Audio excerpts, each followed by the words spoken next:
So I wanted to post an update about the control field system I'm working on in the cockpit.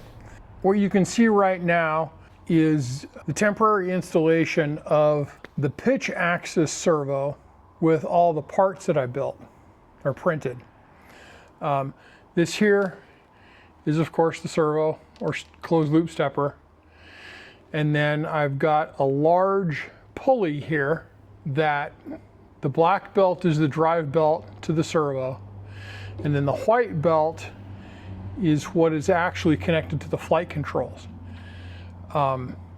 It's not completely tensioned and it's not in the correct alignment right now. This white belt, once the roll axis is installed, move some things around here to illustrate this a little bit better. Anyway, the belt is going to come up much higher, okay? In order to clear components that are going to be here, okay? And then it'll come over to, and I'll move the camera just a little bit.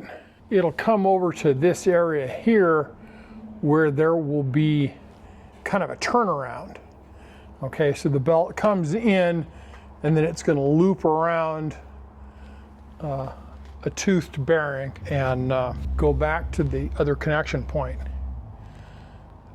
which you can't see that either. So let me fix that really quick. This is right here, the pitch axis fork. Okay, that's banging against travel stops. So the idea is to have this belt come up a bit, okay? And it needs to clear, like I said, components that go here. And then it's going to go into that other bay and it's going to turn around on this, okay? You can see something similar right here, which leverages existing mounting points. I have no idea what these two things were originally for, but they are perfectly lined up with the roll axis arm here and the pitch axis arm here, okay? I've got one more of these things to assemble for the roll, and it's going to handle keeping these belts oriented such that they're not going to interfere with each other, and it'll keep more belt engaging with this pulley, which is important. A large time delay that I had was getting these brackets properly fabbed up. At any rate, I'm going to show you what went into getting those belts fabricated. Or not the belts. I'm going to show you what went into getting the brackets fabricated. So let's take a peek at that. I made a series of blanks on my print NC machine out of 6061 aluminum.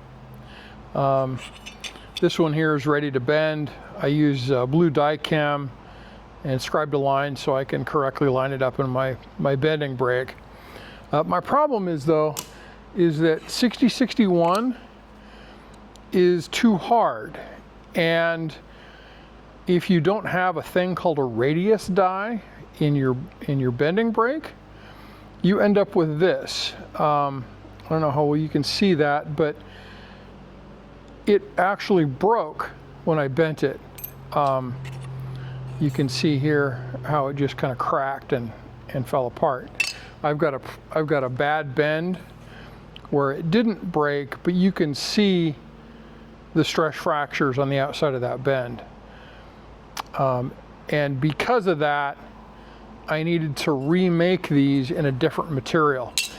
And I went with 3003 alloy instead. The downside with that is that it's very, very bendy. And we'll take a peek at the results of that. This is the scene of the crime where I cut the new ones. As you can see, the blank didn't survive the process.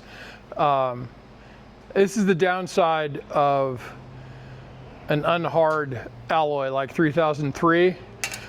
It's easy to bend, but it stays bent.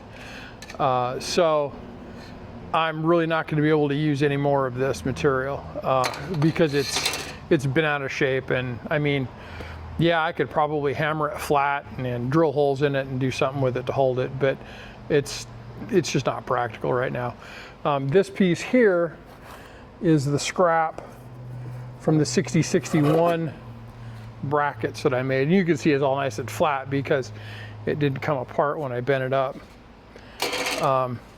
This is the roll axis panel or mounting plate that I need. I've got some CNC work that I have to do on that to drill holes for brackets and things, and then I'll be able to put that together. But anyway, back to the brackets. Here's my stack of blanks that I'll be using for the rest of the assembly. I need to get these marked and bent, and I'm hoping that these will be thick enough to not bend under the stress imparted by the flight controls. We'll see. My fingers are crossed on that one. And I think I'll show you what my bending rig looks like. You might find that interesting. I apologize for the furnace noise, but you know, it's cold in here and I'm old and I get cold. At any rate, this is my bending brake. It is a Grizzly G0557 24-inch box and pan brake. It gets the job done. I've already broken it just by using it. This is one of the parts for tightening an adjustment piece, and I pulled on it just a little bit too much and it broke. So yeah, made out of the finest Chinesium, I guess. But it does get the job done. And it's a fairly simple thing. You just lift that up to bend your part after you set your fingers. I think that's what they're called, the fingers. Anyway, these move around, and that's what you hold your material with. Right now, I've got it set for 0.040 aluminum or thick metal, which means my distance from my bending line here to the edge, to the leading edge of this finger is 2 times that thickness. So it's 0.08, which is correct for the use of the bending brake, but like I showed you before with the 6061, without having a radius die parked under this thing to enforce a larger bending radius, that 6061 will crack. And I haven't found a good supply, or any supply actually, of those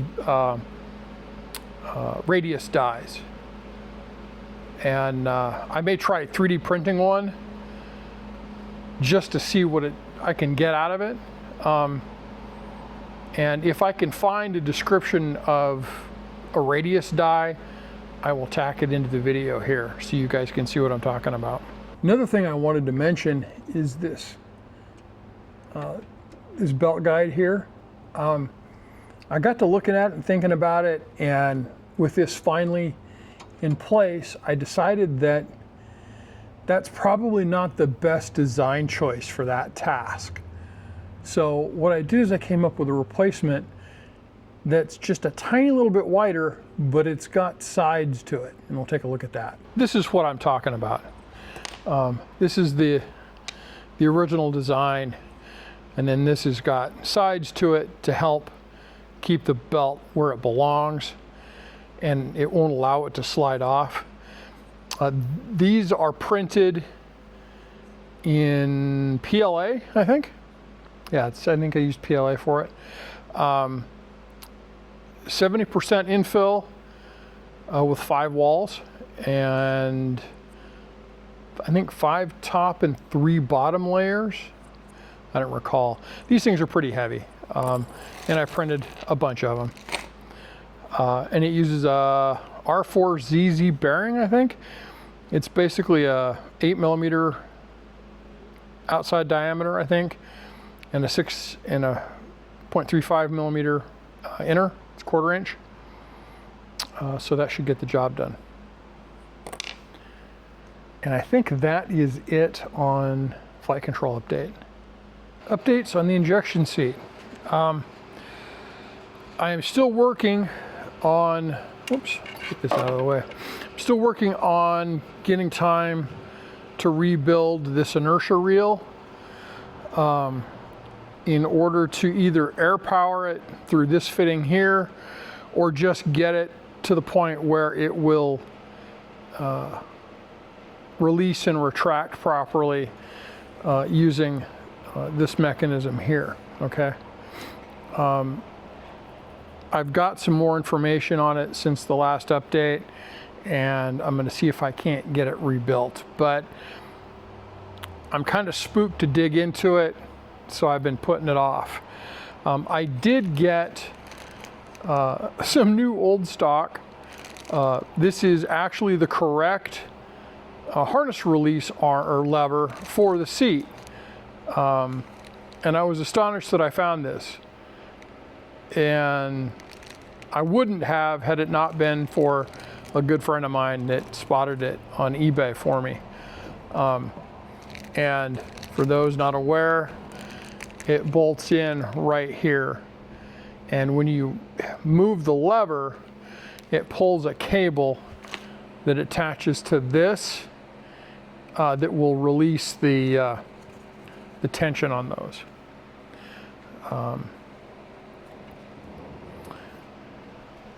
I also picked up the linear actuator that I needed in order to do the seat height adjustment. It's a cheap 12-volt linear actuator. I think it's got a 12-inch stroke to it, which is probably way more than I need. And basically what will happen is it's going to be mounted somewhere like so, okay? And the idea being is that there will be a switch in the cockpit, or well, there is a switch in the cockpit, I should say, for adjusting the seat height. And basically, you use a relay to change the polarity of the wiring that goes into it, because it extends with plus on red or negative on black, but it will retract if you reverse that polarity. And that's what the relays are all about. And I haven't built the structure here or in the cockpit for that yet, but it's a fairly simple thing to set up. And it's easy to disconnect. This is the power supply that I got for it. I thought I was getting a Meanwhile power supply. No, this is not a Meanwhile power supply. It is a very poor clone. But if it doesn't explode when I put power to it and it puts out its rated voltage, I may hang on to it. It's super sketch though. The 110 and 220 volt switch, you actually can't reach from the outside. There's a switch on the circuit board that you have to stick like a miniature screwdriver in there to change it if you need to, and that's no bueno. Yeah, but it is what it is. These are the relays and wiring I got for it. They're just automotive relays, real super simple things. And that will go in right next to or very close to where the power supplies and other wiring are for the control field system. That's really, oh, I got one more thing on the ejection seat. Hang on.